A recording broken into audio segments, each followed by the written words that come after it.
Hello everyone, welcome to my channel next officer. तो अभी just recently IBPS ने specialist officer 2025-2026 का notification release किया है।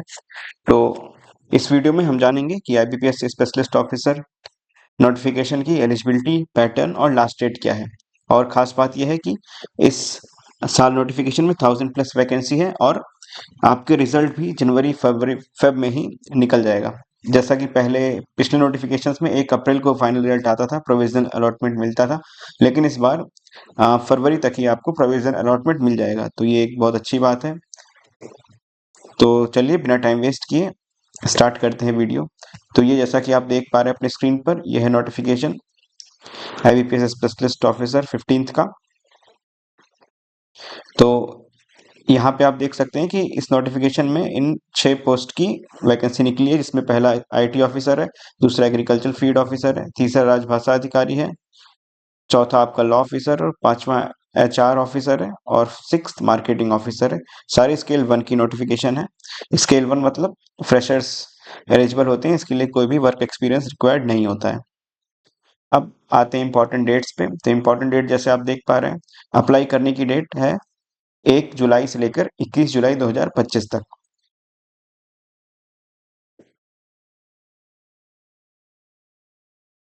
और आपको प्रिलिमिनरी एग्जाम आपका होगा अगस्त 2025 में, मेंस एग्जाम होगा नवंबर 2025 में और प्रोविजनल अलॉटमेंट होगा जनवरी फरवरी 2026। तो यहाँ पे ये खास बात देखने की है कि पिछली बार आपका फाइनल रिजल्ट या प्रोविजनल अलॉटमेंट 1 अप्रैल को आता था, लेकिन इस बार इन्होंने इस प्रोसेस को थोड़ा स्पीड अप किया है, जिससे फरवरी 2026 में ही आपका फाइनल रिजल्ट आपको देखने को मिल जाएगा।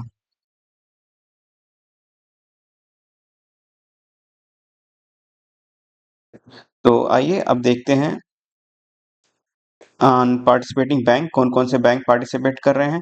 तो इसमें जैसा कि आप देख सकते हैं, bank of Baroda, bank of India, bank of Maharashtra, Canara bank, central bank, India bank, Indian overseas bank, Punjab national bank, Punjab and Sindh bank, UCO bank and union bank of India, ये 11 बैंक पार्टिसिपेट कर रहे हैं।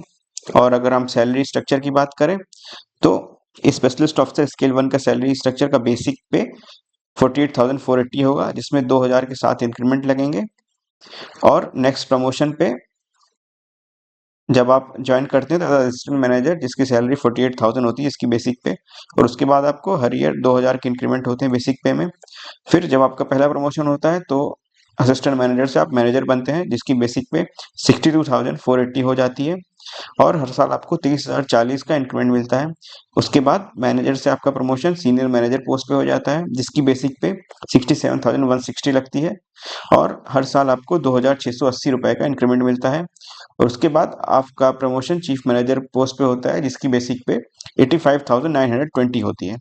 तो ये बेसिकली आपके पे स्केल का डिटेल डिस्क्रिप्शन है। तो इसके नीचे अगर हम जाएंगे तो हमें देखने को मिलेगा एलिजिबिलिटी क्राइटेरिया। तो बहुत सारे एस्पिरेंट्स का क्वेश्चन होता है कि कौन कौन सी डिग्री वाले कैंडिडेट एलिजिबल हैं। तो एलिजिबिलिटी क्राइटेरिया जैसे आप देख सकते हैं, आईटी ऑफिसर स्केल 1 के लिए आपको 4 इयर्स इंजीनियरिंग या टेक्नोलॉजी की डिग्री चाहिए, मतलब बीई और BTech in computer science, computer application, information technology, electronics and telecommunication, electronics and communication and electronics and instrumentation. तो अगर इन सारे ब्रांचेस से आपने बी या बीटेक किया है तो आप एलिजिबल हैं। या अगर आपका पोस्ट ग्रेजुएट डिग्री है electronics, electronics and telecommunication, telecommunication, electronics and communication, electronics and instrumentation, computer science, IT और कंप्यूटर एप्लीकेशन, मतलब MSc computer science MSc MSc किया है आपने, या इलेक्ट्रॉनिक्स एंड कम्युनिकेशन से एमएससी किया है, या इलेक्ट्रॉनिक्स एंड टेलीकम्युनिकेशन से एमएससी किया है, या इलेक्ट्रॉनिक्स से आपने एमएससी किया है, या आपने आईटी से एमएससी किया है, या कंप्यूटर एप्लीकेशन से एमएससी मतलब एमसीए। तो अगर आपने एमसीए किया है तो आप एलिजिबल हैं। बहुत सारे मेरे पास डाउट्स आते हैं कि बीसीए वाले एलिजिबल हैं कि नहीं, तो इस नोटिफिकेशन के हिसाब से आप देख सकते हैं कि बीसीए वाले एस्पिरेंट्स एलिजिबल नहीं हैं फॉर आईटी ऑफिसर।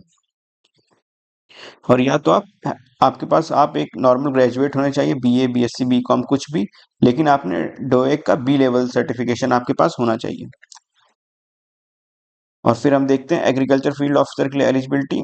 तो एग्रीकल्चर फील्ड ऑफिसर के लिए एलिजिबिलिटी यहाँ पे है 4 year graduation in agriculture, horticulture, animal husbandry, veterinary science, dairy and science, fishery science, pisciculture और agriculture, marketing and corporation, corporation and banking, agro forestry, forestry, agriculture, biotechnology, BTech biotechnology, food science, agriculture business management, food technology, dairy services, agriculture engineering, sericulture, fisheries engineering. तो इन सारे graduation वाले agriculture field officer post के लिए eligible हैं।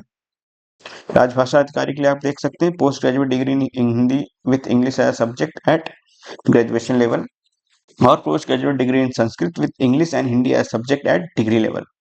फिर law officer के लिए एलिजिबिलिटी है, आपको एलिजिबल एलएलबी, आपके पास एलएलबी की डिग्री होनी चाहिए और आपका बार काउंसिल में एनरोलमेंट होना चाहिए एज एन एडवोकेट।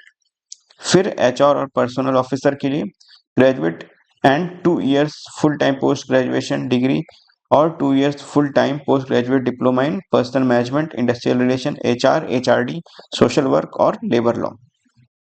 और मार्केटिंग ऑफिसर के लिए एलिजिबिलिटी क्राइटेरिया है graduate and 2 years full time MMS, 2 years full time MBA, 2 year full time PGDBA, PGDBM, पीजीपीएम, PGDM with specialisation in marketing. तो ये रहा आपकी एलिजिबिलिटी क्राइटेरिया, और आपकी एज क्राइटेरिया है 20 से 30 ईयर्स। तो अगर हम पेपर पैटर्न की बात करें तो यहाँ पे आप देख सकते हैं पहला आपका प्रिलिमिनरी एग्जाम होगा। प्रिलिमिनरी एग्जाम में आपके इंग्लिश के 50 क्वेश्चन आएंगे 25 मार्क्स के, और आपको 40 मिनट टाइम मिलेगा। रीजनिंग के 50 क्वेश्चन आएंगे 50 मार्क्स, जिसके लिए 40 मिनट टाइम मिलेगा। और आपका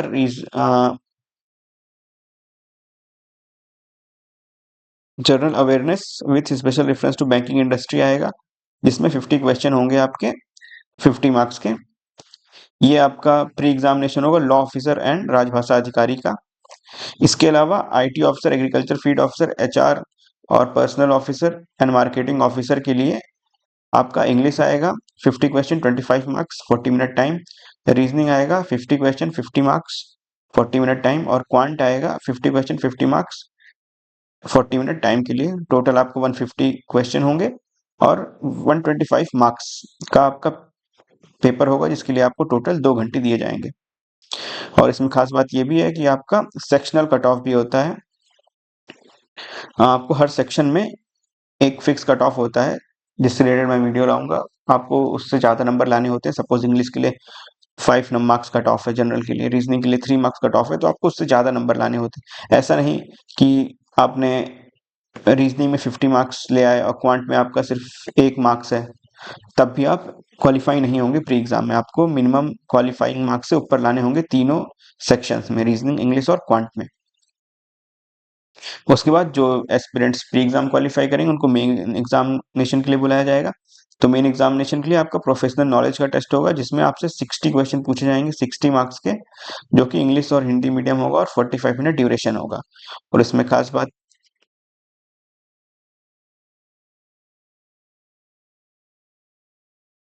खास बात ये भी है कि इसमें नेगेटिव मार्किंग भी होती है, +1 -0.25 की।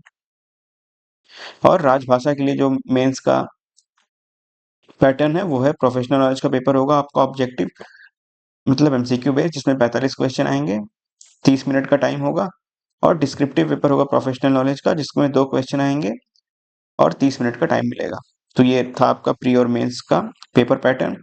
उसके बाद एक इंपॉर्टेंट बात ये बता दूं कि प्री में आपके जितने भी मार्क्स आएंगे वो सिर्फ क्वालिफाइंग नेचर के होंगे, मतलब उनसे आपकी मेरिट लिस्ट नहीं बनेगी। आप जिसने प्री क्वालिफाई कर लिया उसको मेंस के लिए कॉल लेटर आएगा, मेंस एग्जामिनेशन के लिए उसका एडमिट कार्ड आएगा, और फिर आपकी जो फाइनल मेरिट लिस्ट बनती है वो मेंस और इंटरव्यू के मार्क्स के हिसाब से बनती है, जिसमें आपका मेंस का वेटेज 80% होता है और इंटरव्यू का वेटेज 20% होता है।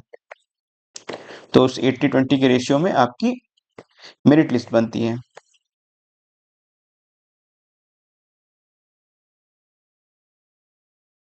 अभी बात करते हैं यहाँ पे वैकेंसीज की। तो वैकेंसी में जैसा कि आप देख पा रहे हैं कि एग्रीकल्चर फील्ड ऑफिसर के लिए बैंक ऑफ महाराष्ट्र, इस बार बैंक ऑफ महाराष्ट्र ने काफी वैकेंसी रिलीज की है। पिछली बार पिछले नोटिफिकेशन में वैकेंसी नहीं रिलीज की थी बैंक ऑफ महाराष्ट्र ने। तो इस बार जैसे आप देख पा रहे हैं कि बैंक ऑफ महाराष्ट्र ने टोटल 80 वैकेंसी रिलीज की है। उसके बाद फिर इंडियन ओवरसीज बैंक ने 80 वैकेंसी रिलीज की है। पंजाब नेशनल बैंक ने 150 वैकेंसी रिलीज की है, जिससे कि टोटल आपका एग्रीकल्चरल फील्ड ऑफिसर का 310 वैकेंसी है।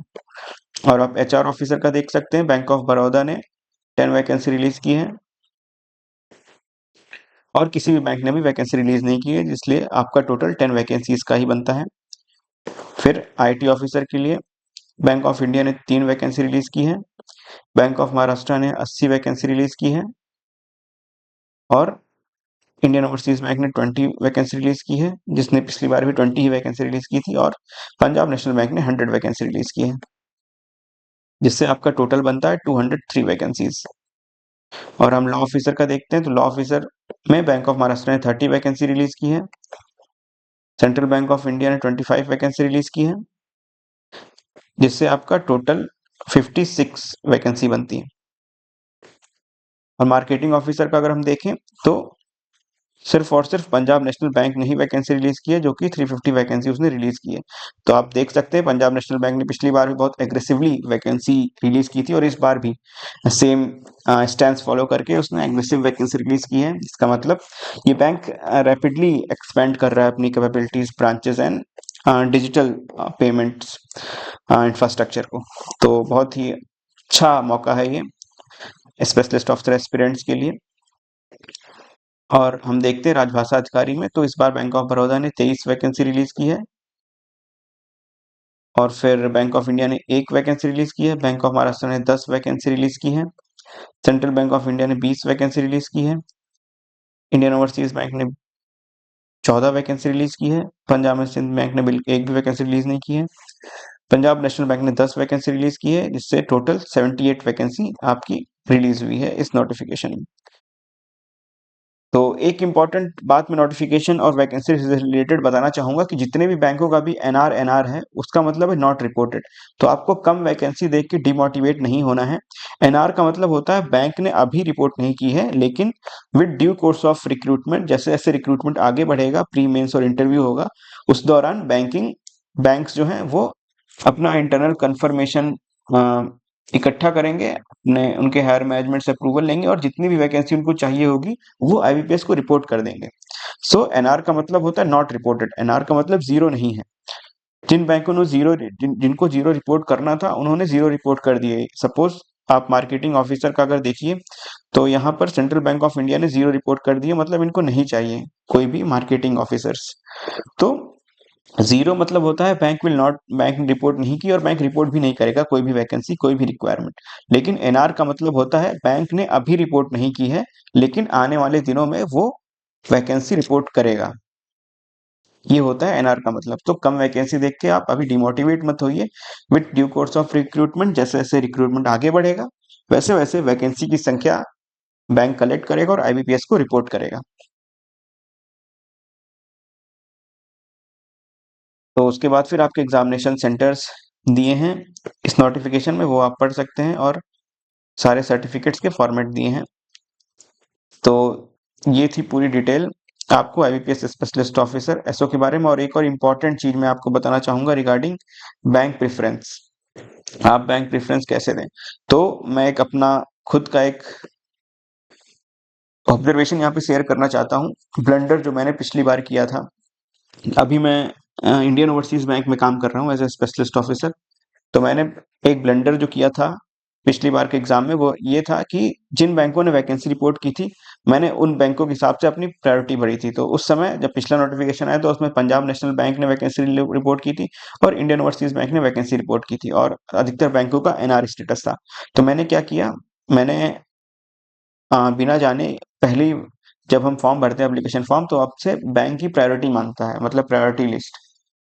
हाँ, मतलब किस ऑर्डर में आप बैंक को हम प्रायोरिटी देना चाहते हैं, आपसे प्रेफरेंस पूछता है। सपोज आप पीएनबी में जाना चाहते हैं, इंडियन ओवरसीज बैंक में जाना, कहाँ जाना चाहते हैं। तो मैंने क्या किया, अधिकतर एस्पिरेंट्स क्या करते हैं, जिनको पता नहीं होता है, वो ऐसे बैंकों को ऊपर रख देते हैं जिन्होंने वैकेंसी रिलीज की है। सपोज मैंने क्या किया, मैंने पीएनबी फर्स्ट प्रायोरिटी में भरा, फिर Indian overseas bank second priority में भरा। उसके बाद जिन अधिकतर बैंकों से रिपोर्ट नहीं की थी तो मैंने उनका प्रेफरेंस दे दिया था उनको, थर्ड, फोर्थ, फिफ्थ, सिक्स, सो फोर्थ। लेकिन ये बहुत ही गलत तरीका है। आपको हमेशा क्या करना है कि आपको ऐसा करना है कि ऐसा बैंक आप ऊपर रखिए जो आप लोकेशन चाहते हैं। सपोज कोई नॉर्थ इंडिया का बंदा होगा, वो नॉर्थ इंडिया में चाहेगा, तो उसको क्या करना है कि अधिकतर बैंक्स आपके मुंबई में है हेडक्वार्टर, या कुछ का वडोदरा में, कुछ का चेन्नई में है। तो नॉर्थ इंडियन कैंडिडेट के हिसाब से आपको क्या करना है कि आपको ऐसे बैंक पहले फिल करने हैं जिनका हेडक्वार्टर मुंबई में है। सपोज आप बैंक ऑफ सपोज आप यूनियन बैंक ऑफ इंडिया भर सकते हैं क्योंकि इसका हेडक्वार्टर मुंबई में है। उसके बाद अगर आप दिल्ली से हैं तो पहले आपको पंजाब नेशनल बैंक भरना चाहिए क्योंकि इसका हेडक्वार्टर दिल्ली में है। और स्पेशलिस्ट ऑफिसर में स्पेसिफिकली स्पेशलिस्ट ऑफिसर के लिए मैं ये कहना चाहूंगा, आपकी पोस्टिंग आपको सेंट्रल ऑफिस या हेडक्वार्टर में ही मिलेगी।